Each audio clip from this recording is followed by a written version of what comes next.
Let's go ahead and start talking about this week's game. This game Saturday night against Glenville, a power team. Without a doubt, the biggest challenge of the year for your team. Oh, I think it's the biggest challenge in the last few years. Yep. As far as regular season matchups, they're big, they're fast. They've just got players all over the field, and it's definitely going to be a difficult task for us. We're going to have to play a mistake-free football game, try to control the clock when we can. Be opportunistic on defense, and hopefully they turn it over a little bit. And we just got to tackle. I mean, that's the thing. We miss one tackle, they're going to outrun us. We don't have anybody that can catch them. They probably got 20 guys faster than anybody we have on the team. But they're just a tremendous team, and you know they played Warren Central out of Indianapolis and beat them with 10 seconds to go. And Warren Central's just a phenomenal team. They're really, really good. And they beat the Dwyer team out of Florida. It was kind of controversial at the end. On ESPN. Yeah. Again, another great team. And then they played a team from, I think it was Rhodes up in Cleveland. It wasn't a real strong team. Beat them pretty bad. Didn't play some of his guys. But they're going to be, they're very, very probably the closest team I could compare them to would be like Middletown from an athletic point of view. But they're bigger. They got bigger guys than Middletown had, I think. I mean, they can put 4 or 5 300-pound kids out there on their defensive line, and some of them are going both ways, but they've got enough depth that they don't really. It's not a big problem for them. Now, this game is Saturday night, and right. I can't remember last time we played on a Saturday there wasn't a playoff game. Well, real quick, that is the question that my dad wanted me to ask you guys. When was the last time that Anderson played a Saturday night game? I can't remember one. A regular, and it's got to be the playoffs, obviously. But right, besides the playoffs, though. It would have probably been back when we were sharing the field with McNick, with Turpin and McNick. Yeah. And we would have been on a Saturday. See, I was thinking a Marymount game or at Marymount when you played McNick. Wasn't that a Saturday night game? Boy, I don't know. Yeah, that's what I was saying. I'm sorry to interrupt. It might have been just so we could get on the turf. Yeah, you know what? That was a long time ago. Yeah, because our field was a mess, and we didn't have turf yet, and they were like the first ones with turf. So it might have been that. But yeah, it's been a long time. And it throws off our preparation a little bit. That was my question. How's that affect your routine? Well, Monday we just kind of lifted and watched film and went through the scouting report and walked through things. And then Tuesday, Wednesday, Thursday will be like our Monday, Tuesday, Wednesday practices. Friday will be like a Thursday. We'll walk through Saturday morning a little bit. And then our preparation for the upcoming opponent, then we're a little bit behind. We have to push everything to Sunday instead of doing a little bit of it on Saturday. We kind of break up the work usually and do some on Saturday and some on Sunday. But now we got to pretty much do everything on Sunday for Northwest. Now, they're ranked #1 in the state, and in fact, some national publications, like you said, they're in the top 5. Oh yeah. The kids know these things. I mean, how does it affect their mindset? I mean, are they like, we'll try to get out of there without getting hurt, or are they like, we have a chance to play in this game? I think our guys look at it as an opportunity. I think our guys look at it as a chance to see where we're really at. They're excited about it. Our guys never have shied away from playing in big games, and it's an opportunity, and that's what we told them, that they deserve to play in a big game. And there's ESPN's going to have a camera there, and USA Today is going to cover the game, and Pam's had to turn down a Cleveland radio station that wanted to come and just tell them the press box is too small, and all. We're having to turn people down that want to come to the game, so it's getting a lot of publicity.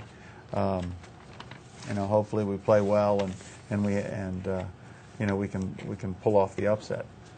It's definitely a challenge for us, but we've done things like that in the past where we've played very, very well. Give ourselves a chance to win in the fourth quarter. I mean, you can't just blow everybody out all the time, and that's kind of deceptive on how good a football team you really are. There's a lot of good teams that play great football games. And they win them in the fourth quarter, or they might lose them in the fourth quarter, but they're still a really, really tough team. Well, let's talk a little bit about their offense. They got a special quarterback. He's 6'5", 220. I believe he's going to Ohio State. Threw for like 2,000 yards. This guy is going to be tough to handle on Saturday. He's big and he's strong. He's not a great runner. He's a good runner. He doesn't want to run. Doesn't have to run very much. He's going to be tough to tackle because he's so big. Keeps his head up. He's just really a real problem for us, I guess, defensively, that we're going to have to contend with. And I think if we can tackle him when we do flush him out of the pocket, that'll be a big thing. I know one of the other guys they got that goes both ways, 6'5", 355, I believe, somewhere around in there. Yeah. Their defensive line is obviously much bigger than our offensive line. Is that going to create a huge problem for you guys? Well, I'm sure it will early. I mean, sometimes it takes a while to get used to things. Hopefully conditioning will help us. Maybe we can get them confused a little bit and maybe go quicker than they're used to going, or changing the tempo and going slower.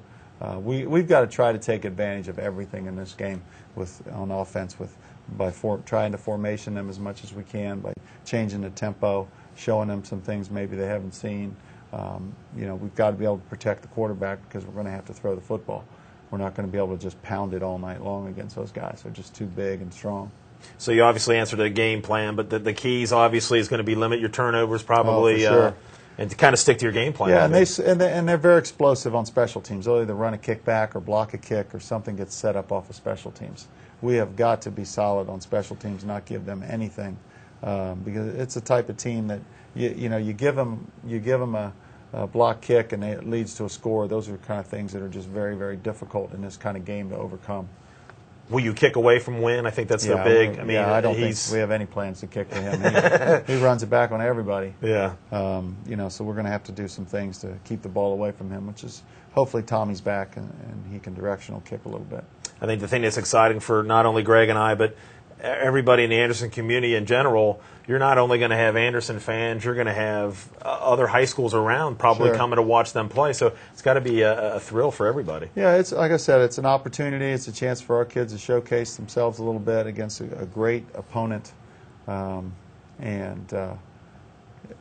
just see where we're at. And it's great for high school football, and it's great for Anderson High School that we're playing this game.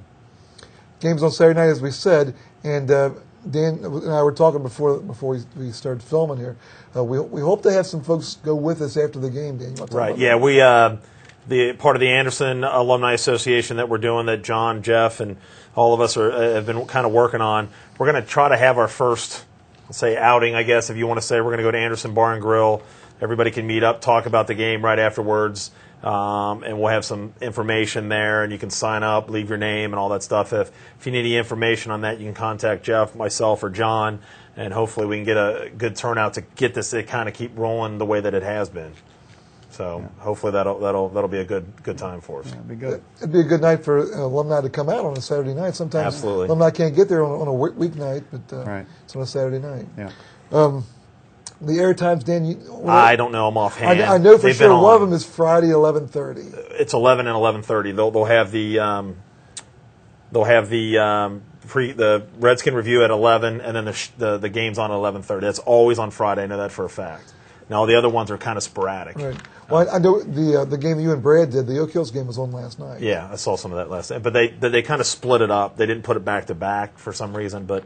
They're still on the same days, though. Okay, and remember, we not only do the games on ACT, but we also do them live on USBNsports.com. So, someone from Cleveland who didn't want to come down here to watch Glenville play could be listening.